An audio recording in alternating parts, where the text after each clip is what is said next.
इस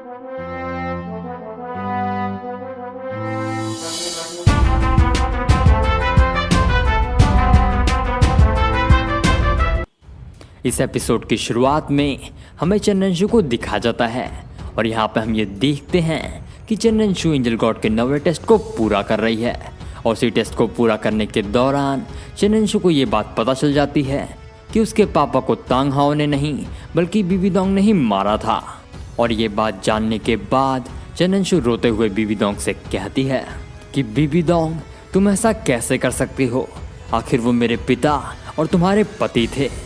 जिसके बाद वो आगे बोलते हुए कहती है कि बताओ मुझे, आखिर तुमने मेरे पापा को क्यों मारा। और चन्नंशु की इस बात को सुन के बीबी दोंग हंसते हुए उससे कहती है, ओह तो तुम्हें पता चल गया। जिसके बाद वो आगे बोलते हुए कहती है, और वैसे भी तुम ये बात जान के भी क्या कर लोगी, तुम्हारे पास इतनी ताकत नहीं है कि तुम मुझसे अपनी बाप की मौत का बदला ले सको।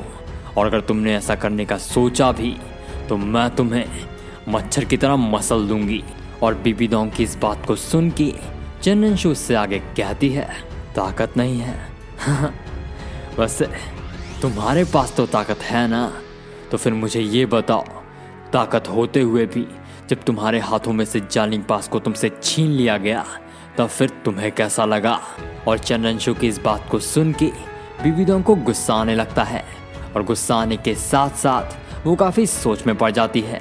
जिसके बाद वो सोचते हुए कहती है कि मैं समझ गई, ये सब कुछ चिंदौलियों का प्लान था और शायद इसीलिए उसने मुझे मार्शल सोल हॉल की गद्दी पे बैठने दिया ताकि मैं इस गद्दी पे बैठ के इस पूरी दुनिया को मार्शल सोल हॉल के कदमों में झुका दूं। और जब ऐसा हो जाए तो वो मुझे इस गद्दी से हटा के चन्नंशु को उस गद्दी पे बिठा दे। और बीबी दोंग की इस बात को सुन के चन्नंशु हंसते हुए उससे कहती है, तुम्हें समझ तो आया, लेकिन अफसोस की बात है अब काफ़ी देर हो चुकी है। जिसके बाद वो बीबी दोंग से आगे बोलते हुए कहती है, हाँ बीबी दोंग, तुमने आखिर ये कैसे सोच लिया कि तुम इस दुनिया पे राज कर सकती हो। इस दुनिया पे राज सिर्फ और सिर्फ मैं करूँगी और ये गद्दी सिर्फ और सिर्फ मेरी है। पूरी दुनिया सिर्फ और सिर्फ मेरे सामने झुकेगी, सिर्फ और सिर्फ मेरे सामने।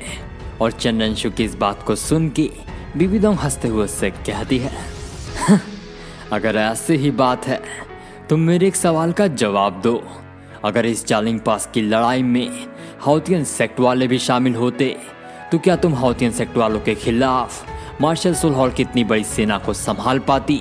और बीबी दोंग के इस सवाल को सुन के चन्नंशु चुप हो जाती है। वहीं दूसरी तरफ बीबी दोंग आगे बोलते हुए कहती है कि ये बात मान लो, बिना मेरी मदद के मार्शल सोल हॉल इतना आगे नहीं बढ़ पाता। और रही बात तुम्हारी, तो तुम्हारे पास इस समय जितनी ताकत है उसे देख के तो मुझे ये लगता है कि तुम शायद तांगसन को भी ना हरा पाओ। और बीबी दोंग की इस बात को सुन के चन्नंशु भड़क जाती है। जिसके बाद वो आगे बोलते हुए कहती है कि मैं तांगसन को हरा पाऊंगी या फिर नहीं, ये तो वक्त ही बताएगा। लेकिन बीबी दोंग, तुम्हें फिलहाल ये सोचना चाहिए कि इस समय तुम्हें आखिर मुझसे कौन बचाएगा। और उसकी इस बात को सुन के बीबी दोंग उसे जवाब देते हुए कहती है कि मुझे तुमसे निपटने के लिए किसी की मदद की ज़रूरत नहीं है। मैं अकेले ही तुम्हारे जैसे 10 को संभाल सकती हूँ। और वैसे भी डरना तो तुम्हें चाहिए क्योंकि तुम्हारे सामने मैं खड़ी हूँ। और ऐसा बोल के बीबी दोंग अपनी पहली मार्शल सोल यानी कि डेथ सर्किंग स्पाइडर एम्परर के डोमेन से चन्नंशु के ऊपर एक हमला करती है। वहीं दूसरी तरफ बीबी दोंग को ऐसा करता हुआ देख के चन्नंशु भी अपनी एंजल गॉड डोमेन की मदद से बीबी दोंग को उसी की ही भाषा में जवाब देती है। और जब उन दोनों के डोमेन्स आपस में टकराते हैं तो वहाँ पे एक बहुत बड़ा धमाका होता है। जिसके बाद चन्नंशु अपनी तलवार का इस्तेमाल करके बीबी दोंग के ऊपर हमला करने लगती है। वहीं दूसरी तरफ बीबी दोंग ने अपनी पहली मार्शल सोल यानी कि डेथ सर्किंग स्पाइडर एम्परर की 7 सोल एबिलिटी यानी कि मार्शल सोल फॉर्म का इस्तेमाल करके चन्नंशु के अटैक से खुद का बचाव करने लगती है। और बचाव करने के साथ साथ वो चन्नंशु के ऊपर हमला भी करती है। और इसी के साथ बीबी दोंग और चन्नंशु के बीच में लड़ाई होनी शुरू हो जाती है। और इस लड़ाई में बीबी दोंग चन्नंशु को बहुत बुरी तरह से मारने लगती है। वहीं दूसरी तरफ काफ़ी देर तक मार खाने के बाद चननशू आखिरकार अपनी एयर सोल एबिलिटी यानी कि लाइट अराइवल का इस्तेमाल करके बीबीडोंग के ऊपर एक हमला करती है। और चननशू को ऐसा करता हुआ देख के बीबीडोंग भी अपनी पहली मास्टर सोल की एयर सोल एबिलिटी यानी कि स्पाइडर बॉडी क्लोन का इस्तेमाल करके अपना एक क्लोन बना लेती है। और अपना एक क्लोन बनाने के बाद वो चननशू पे हमला करने के लिए आगे बढ़ने लगती है, जिसके बाद बीबीडोंग की दोनों क्लोन बॉडीज चननशू को बुरी तरह से मारने लगती हैं। और काफ़ी देर तक चननशू को बुरी तरह से मारने के बाद बीबीडोंग उसका गला पकड़ के उससे कहती है कि क्या इसी ताकत से तुम मास्टर सोल हॉल पे राज करने का सपना देखती हो? अफसोस की बात है, तुम्हारा ये सपना बस एक सपना बन के ही रह जाएगा। और ऐसा बोल के बीबीडोंग अपनी दूसरी मार्शल सोल यानी कि सोल डेवलिंग स्पाइडर की 8वीं सोल स्किल, जिसका नाम life and death in one illusion है, उसी सोल स्किल की मदद से चननशू को एक इल्यूजन में डाल देती है। जिसके बाद चननशू को जान से मारने के लिए बीबीडोंग एक के बाद एक करके उस पर हमला करने लगती है। वहीं दूसरी तरफ बीबीडोंग के इन हमलों से चननशू बुरी तरह घायल हो जाती है, लेकिन घायल होने के बावजूद भी वो हार नहीं मानती। जिसके बाद वो अपने मन में सोचते हुए कहती है कि चाहे कुछ भी हो जाए मैं हार नहीं मानूंगी और मैं आज इससे अपनी डैड की मौत का बदला लेके रहूंगी। और ऐसा बोल के चननशू अपनी 7वीं सोल स्किल यानी कि एंजल सोल फॉर्म का इस्तेमाल करने लगती है। और इसी के साथ में फिर सीन चेंज होता है और हमें तांगसन को दिखाया जाता है, जो कि इस समय डार्क डेमन टाइगर से लड़ रहा होता है। और यहाँ पे हम ये देखते हैं कि तांगसन और वो बीस्ट दोनों एक दूसरे को देख के बड़ी ही ध्यान से परख रहे होते हैं। और इसी काम के दौरान तांगसन अपने मन में सोचते हुए कहता है कि ये बीस्ट अपनी स्किल्स को छिपा रहा है ताकि मैं इसकी कमजोरी को ना ढूंढ पाऊँ। कितना चालाक बीस्ट है ये। अब मुझे कुछ ऐसा करना होगा जिसकी वजह से ये बीस्ट अपनी स्किल्स को यूज़ करने के लिए मजबूर हो जाए, नहीं तो मैं इसे कभी नहीं हरा पाऊंगा।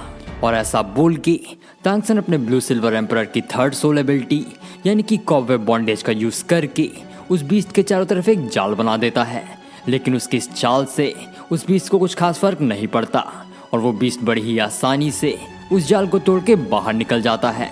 वहीं दूसरी तरफ उस बीस्ट को ऐसा करता हुआ देख के तांगसन काफ़ी हैरान हो जाता है। और इसी हैरानी में वो अपने मन में सोचते हुए कहता है कि इस बीस्ट के पास तो हवा और बिजली जैसी खतरनाक एलिमेंटल पावर्स हैं, मुझे कुछ ना कुछ करके जल्दी से इसे रोकना होगा। जिसके बाद तांगसन एक के बाद एक करके उस बीस्ट पे हमला करने लगता है, लेकिन वो बीस्ट हर बार तांगसन के हमले से बच निकलता है। और एक सही मौका देख के वो बीस्ट तांगसन के ऊपर हमला करता है। वहीं दूसरी तरफ उस बीस्ट को अपनी तरफ आता हुआ देख के तांगसन अपने बाएं पैर की सोल बोन यानी कि डेमनवेल सोल बोन की स्किल का यूज़ करके उस बीस्ट के ऊपर एक हमला करता है। हालांकि तांगसन का ये हमला भी बेकार जाता है और वो बीस्ट बड़ी ही आसानी से उस अटैक से भी बच निकलता है। जिसके बाद तांगसन अपने हाउतियन हैमर का इस्तेमाल करके उस बीस्ट पे हमला करने लगता है। और काफ़ी देर तक हमला करने के बाद तांगसन को ये समझ में आता है कि उस बीस्ट के चारों तरफ जो काला धुआं निकल रहा है वो असल में उसका डिफेंस है, जो उसे बाहर के किसी भी हमले से बचाने का काम करता है। और इस बात को समझने के बाद तांगसन अपने सी गॉड ट्राइडेंट की पहली डिवाइन स्किल यानी कि अनस्टॉपेबल वर्ल्डविंड का इस्तेमाल करके उस बीस्ट को रोकने के लिए उस बीस्ट पे हमला करता है। हालांकि वो बीस्ट तांगसन के इस अटैक से भी बच निकलता है। और उस बीस्ट को अपने इस हमले से बच निकलता हुआ देख के तांगसन बिना देरी किए ही अपने सी गॉड ट्राइडेंट की दूसरी डिवाइन स्किल यानी कि 1000 ईयर्स इन वेन का यूज़ करके उस बीस्ट पे एक दूसरा हमला करता है। और इस बार तांगसन का ये हमला उस बीस्ट को जाके लग जाता है, जिसकी वजह से वो तांगसन के बनाए हुए बवंडर में फंस जाता है। और उस बीस्ट को अपने बवंडर में फंसता हुआ देख के तांगसन बिना देरी किए ही उस बीस्ट के ऊपर अपने सी गॉड ट्राइडेंट से हमला करने लगता है, जिसकी वजह से वो बीस्ट बुरी तरह घायल हो जाता है। और घायल होने के बाद वो बीस्ट पूरी तरह से आग बबूला हो जाता है। जिसके बाद वो अपनी एक दूसरी डोमेन का इस्तेमाल करके तांगसन को अपने साथ में अपने स्पिरिचुअल वर्ल्ड में ले जाता है। और वहाँ पहुँचने के बाद तांगसन को एक आवाज़ सुनाई देती है, जो कि उससे कहती है कि ज़िंदगी और मौत के इस खेल में आपका स्वागत है। और इसी के साथ ये एपिसोड यहीं पे एंड होता है। वीडियो पसंद आई हो तो इस वीडियो को लाइक और चैनल को सब्सक्राइब करना ना भूलें।